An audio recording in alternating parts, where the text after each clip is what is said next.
Welcome to the Hamumu Halloween Home Horror Hoedown, the podcast where we watch scary movies so you don't have to. From award-winning to completely unknown, we take them all way too seriously. I'm your host, Mike Hummel. And I'm your host, Solange Hummel. Now, warning, we use a ghoulish number of spoilers, so watch the movies first. Second warning, we don't know anything about anything, so don't take us seriously as we take these movies seriously. Today, or last week, we watched The Night House from 2020. Yes, we actually watched this on our anniversary. Yeah, we did. It was our special event. Right, it's why we picked it, because it was our 20th anniversary, and we were like, we should watch a horror movie about relationships. That's right. We were looking up for that. And this one is a little off because the relationship is over at this point. Well, mostly over. Is it? This is the story of a woman whose husband has shot himself, and she's grieving about that. So they were in a relationship, but are they still in a relationship? Yeah. She finds out a lot of interesting things that were going on in their lives that she didn't know about. Mm-hmm. I think the true horror piece of it, like, you know how there's horror movies that are about things you know aren't real, and then there's the horror piece about the thing you know is real? Yeah. That's definitely the this is real, it could happen piece of this movie. I mean, it goes pretty far with what she finds out. I guess we do spoilers. She finds out that her husband has murdered several people. Yeah, which, I don't know, is more noble than it sounds when you just say it like that. Yeah, but it's awful. It's not good. It is. Yeah, you kind of need to know some backstory to understand what's going on in this movie.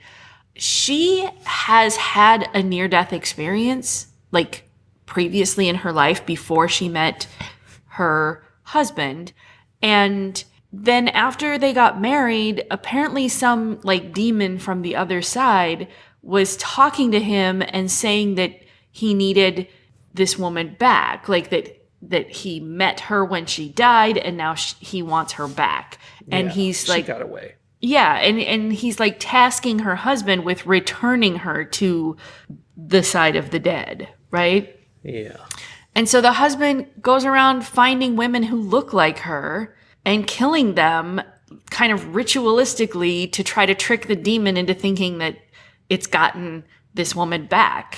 Yeah, which he read in a book that's supposed to work. And it worked for a while. Yeah, demons are dumb, I guess.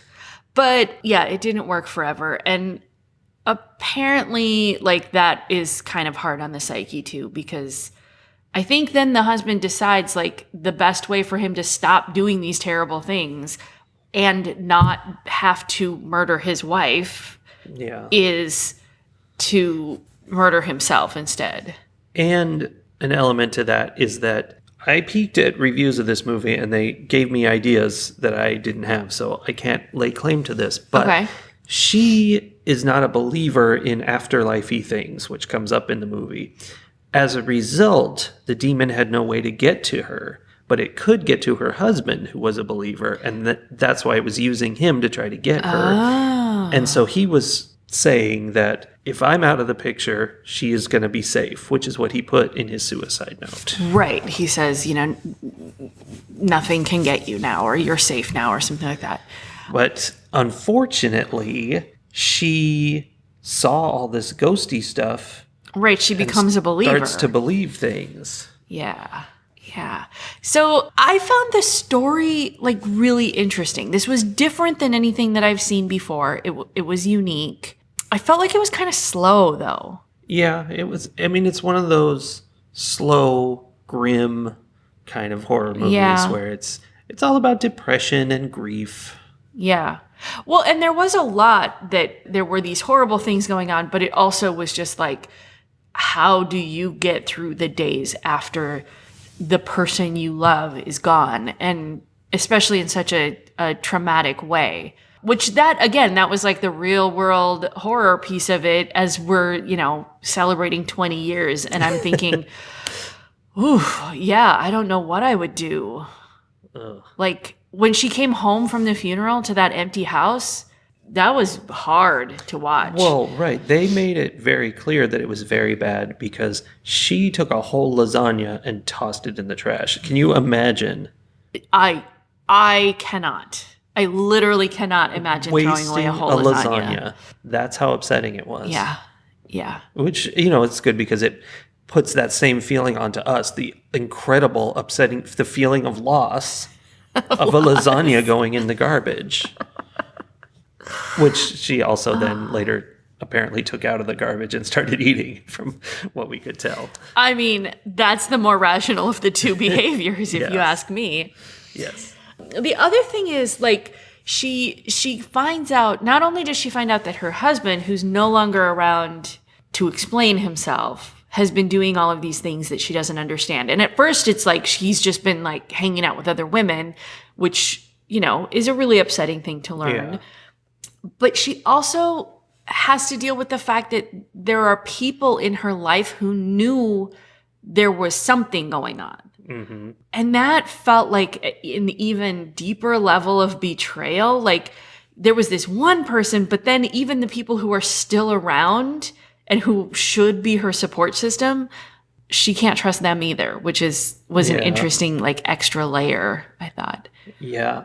So her friend Mel, who lives nearby, she goes to him and is like asking him about things, and he doesn't tell her at first until she finds the backwards house her husband was building. We haven't mentioned yet, but he was building a backwards house. Right. He's an architect, and like as part of his whole thing, he's like, it needs to be in reverse. That was in the book too. Oof. There was a handy book about how to deal with demons, and you trick them with backwards houses and mazes and voodoo dolls. Yeah.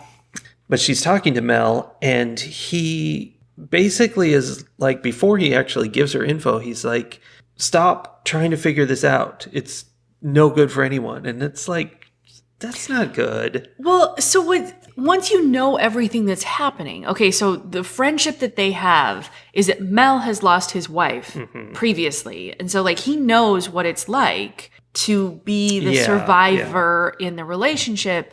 And I think like there is a bit of truth to that, where he's like, he thought her husband was cheating on her.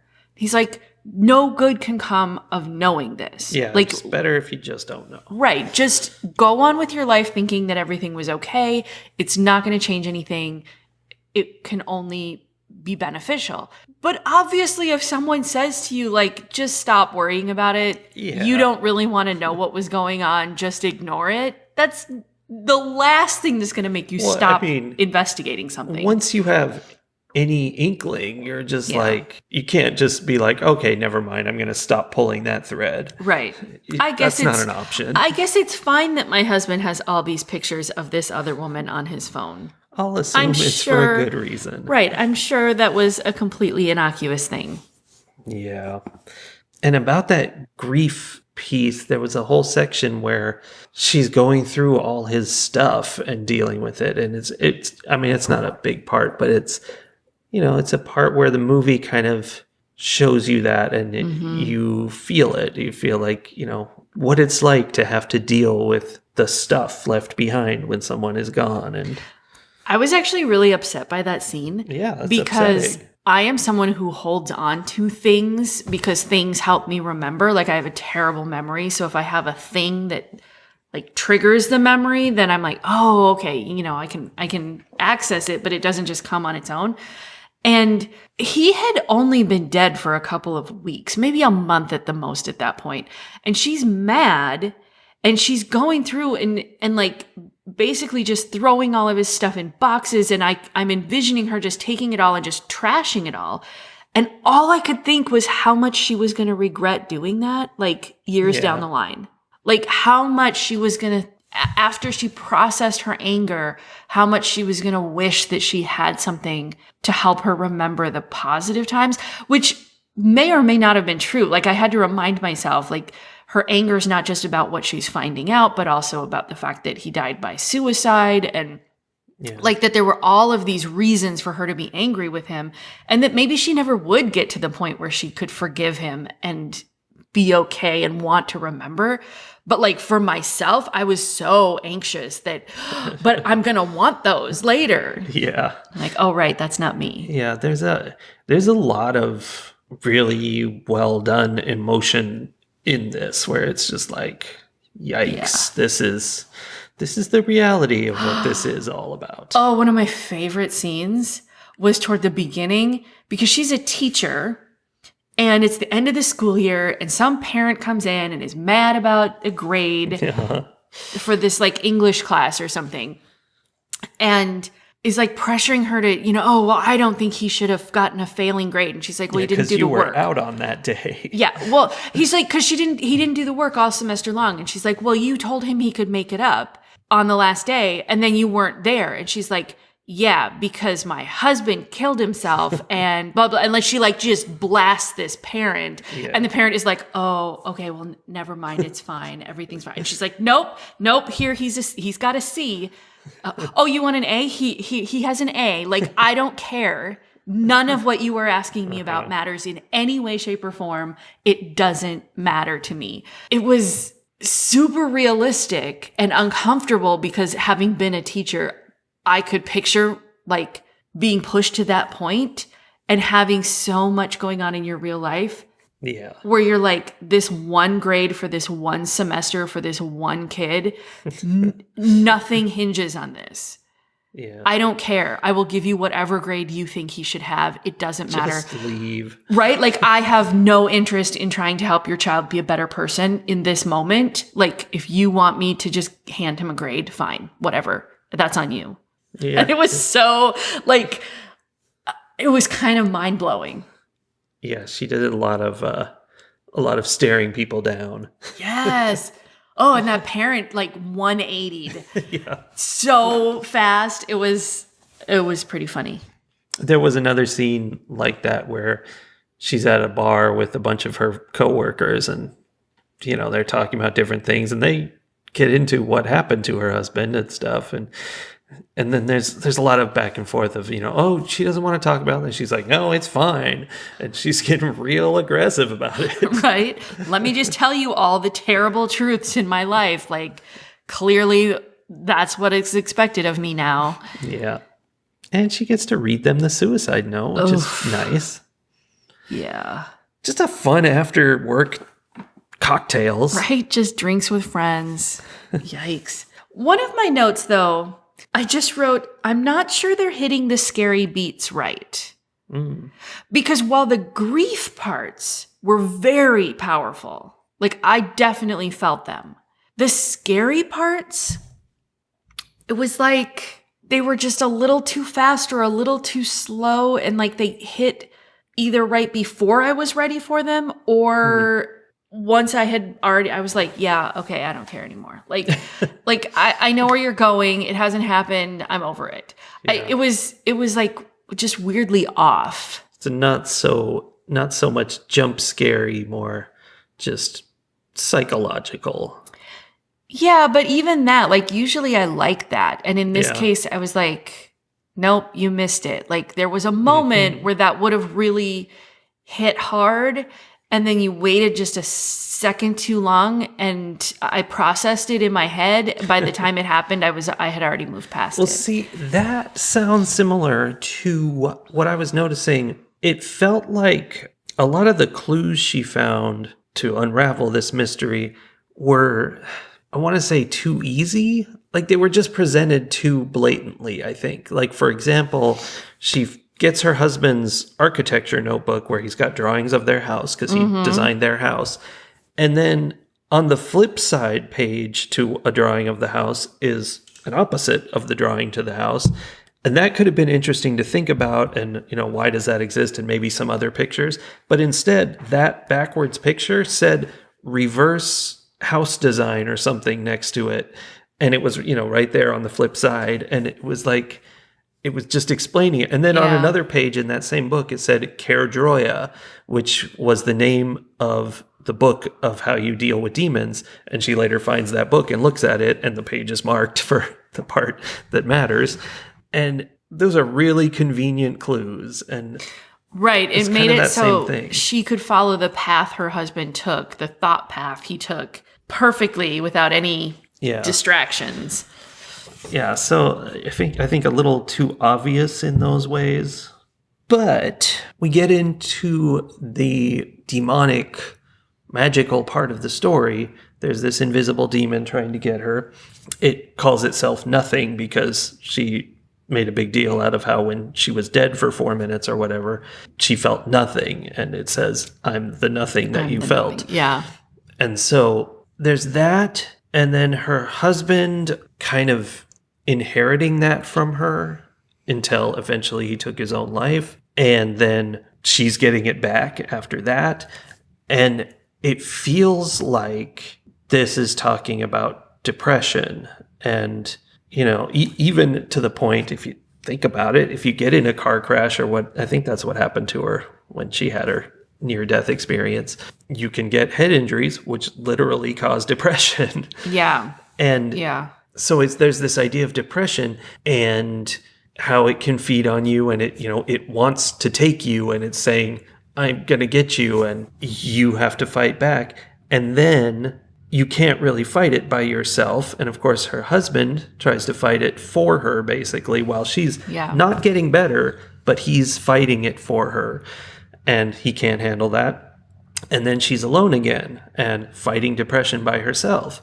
And then, though, support networks. Yes. She's saved at the last minute by her support network. Her two friends show up just to save her barely from this thing. That was another piece that was really, I thought, very well done at the end, where she's in the boat and like Nothing is talking to her. And so it kind of flips back and forth between what she's seeing, which is the Nothing has taken on the form of her husband who is there, and she's sitting in the boat and he's sitting in the boat with her and talking to her about, the futility of continuing to live. Yeah. And then what her friends are seeing, which is just her sitting in a boat, like just disassociated from the world, basically, which was a very accurate, I think, visual portrayal of the difference between what's going on inside someone's head and what it looks like is going on with someone when they're dealing with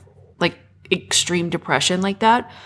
And then, the fact that her friend Claire kept showing up through the whole movie, even as she was like pushed away or told, leave me alone, or like we were talking about earlier, where Beth was like aggressively telling her more information than she needed to know. Like that was an effort to chase her away, right? Yeah, she definitely was driving people away. Yeah, and Claire just kept coming back. And then the fact that Claire just jumped in and like was like, no, this is not going to happen. I am not going to let you disappear into nothing. Mm-hmm. was really well done. Yeah, that makes me ask you. Mm-hmm. So, I mentioned earlier that I illegally looked at some reviews, and in one of the reviews, there was a very detailed explanation of the movie. And what they said is at the end, in the boat, she tricks the demon one last time and is saved. And I'm like, that's not what I saw. I think they just came and got her before it was too late. Did she trick the demon? How? What's that? So I don't have any notes about the very end. I think I was so wrapped up in what was going on that I didn't take notes about like how it all resolved. And I don't completely remember all of the details. Was it something about whether there were actually bullets in the gun? Maybe. Because he was trying, the demon was trying to make her shoot herself. Yeah. And she drops the gun. I don't know. I don't remember the details. And in this moment, I'm like, oh, her friend showed up and like broke the spell. But when I think about it, actually, I don't think that is what happened. She made a decision not to do the thing that Nothing was telling her to do. And then her friend was immediately there to reinforce that decision and protect her and break her away from it, which I think is an important piece of it. And I think that is like also a really good thing to point out, that like her friend didn't save her from herself. Yeah. Her friend was there to support her. When she made the choice for herself to not fall into nothing. Yes. Claire had to make that decision for herself, which is a really important piece of it. But then her friend was there to help support her in that very difficult decision that she made. I don't know. I'd have to watch the end again to see. I think it's very possible. I feel like I might have missed something. Yeah. And really it makes me wonder if it's not something about how that she took bullets out of the gun and the demon didn't realize that. So yeah. But I don't know. I don't remember. It was pretty easy to fool. The one note that I do have toward the end was I said, this movie is like if MC Escher made horror films. And I think that was like when she was in the reverse house and like there were all these things happening, and there were actually some shots where it seemed very Escher-like, where like stairways that don't actually make sense when you think about like that they're going up, but then suddenly they're going down and that sort of thing. I remember that. I remember all the, she kept seeing the various fake versions of her getting murdered, like off in one room or another as she went by those rooms. And I think that it was that same time where it was just like nothing quite made sense. Like she'd go into a room and then it would be, she wouldn't really be where she was. Like everything was shifting around that had this very like Escher quality in my mind. And then just storyline too, like things kept shifting and nothing was quite what you thought it was. When you followed to the end of it, you're like, oh wait, this isn't where I thought I would end up. Yeah. So I don't know. I thought that was interesting. Yeah. My note on that was, I like when time overlaps, but it didn't quite do that. Like it almost felt like she could have saved these women, even though that happened a long time ago. And I'm always into that kind of muddled up time thing. Yeah. But it wasn't quite that, but it was like she was there when each of them were getting killed, and she was kind of finding out what's going on, unfortunately. Which, I mean, that was nothing like telling her, basically giving her the exposition of here's all the stuff you missed. Yeah, previously on. Here's what you missed when you were pretending I didn't exist. Yeah, when you were ignoring what your husband's up to every night. Yeah, I mean, he was up to a lot, and it's concerning to me that she had no idea what was happening. Yeah, it's kind of weird. Like, I feel like I would notice if you were sleepwalking every night and building a second house. Yeah, doing construction in your sleep, and I don't know. I feel like I would be like, "Hey, dude, what's up? Where did you go?" Yeah, I think we have some things to work out. The part you're missing is that she was a school teacher. Oh, right. She was much too busy. She had no idea what else was going on. Yeah, I mean, I think that is a situation where, like, in relationships, you get so caught up with what's going on in your own world that you aren't paying attention to what's going on in the other person's world, which is dangerous. It's a good anniversary lesson. Yes. Ratings. This is not really my kind of movie, which is weird for me to say because psychological thrillers are definitely my kind of movie, but this one moved too slowly. Like I was frustrated with the pacing of it.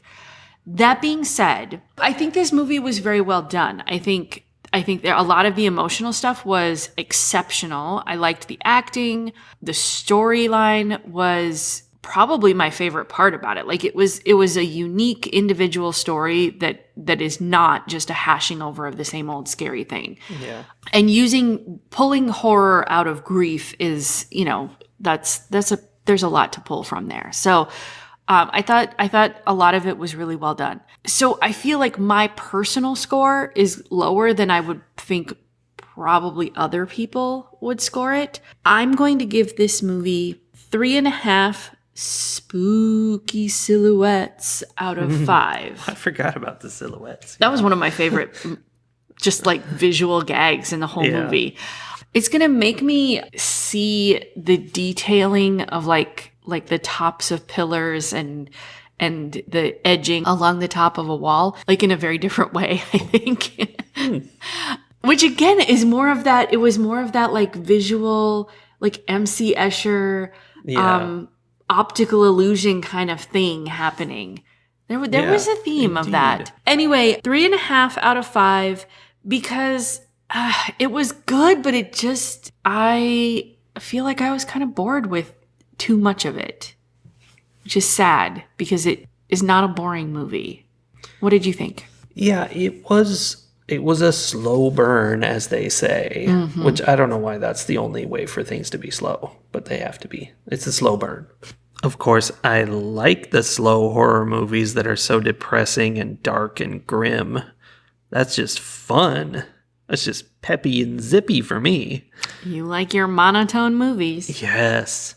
I thought this was really good. It didn't quite click with me in some way. Like, I was also kind of bored. I think it maybe, like you said, it was with the scares not quite lining up or even the psychological horror not quite lining up.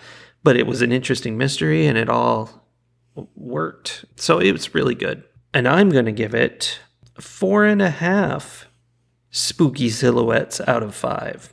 See, I think that's more in line of what people would generally say about this movie. I think it just didn't work for me. Yeah, you've got to be ready for the slow burn. Yeah. Fight the horror of a world gone mad. There wasn't a lot that I could pull that was directly related to anything political in this movie. It was very Teachers much. Teachers should get paid more. Yes. Teachers should get paid more, and parents should never go in and be like, my kid who did nothing all semester long should get a higher grade. Because they're going to regret it. Right? You never know who you're going to be walking into face. No, like it was very much about what was going on in her head and had very little to do with like connecting to the outside world. So I guess the connection that I would make to the horrors of the outside world today is that you can't give up. Like, as much as this movie was about depression and grief and she came so close to giving up, she didn't in the end, and she had her support system, and the nothing didn't get to take her. And I think that is an important thing to remember while fighting the day-to-day, like, yuck that we face, the nothing that's trying to destroy all of humanity, is that you just can't listen to that voice that is telling you that what you're doing doesn't matter and that you don't matter. And it's really easy to think my one vote doesn't matter amongst the 200,000 potential votes in my city, or my 1 hour of volunteering doesn't make the difference.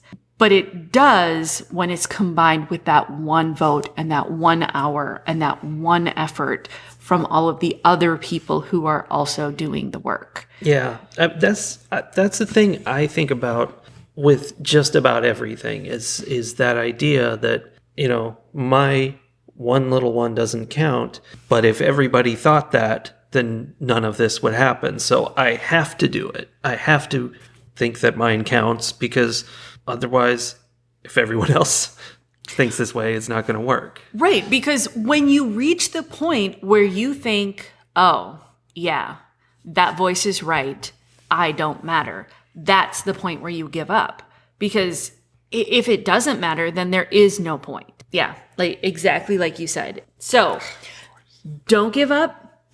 Do the one thing that you can do, and then get up and do it again the next day and the next day and the next day, and have that support system. Like, find the other people who are doing their one thing and help each other through the hard times, because that is vitally necessary. Yeah, support networks. Well, that's it for the Night House, and we'll catch you guys next week with a classic movie from the past or the future or the present. that you're gonna love. So descriptive. Yeah, I'm being very specific about our movie. All right. Well, see you later, everybody. Don't forget to contact your elected representatives. Bye.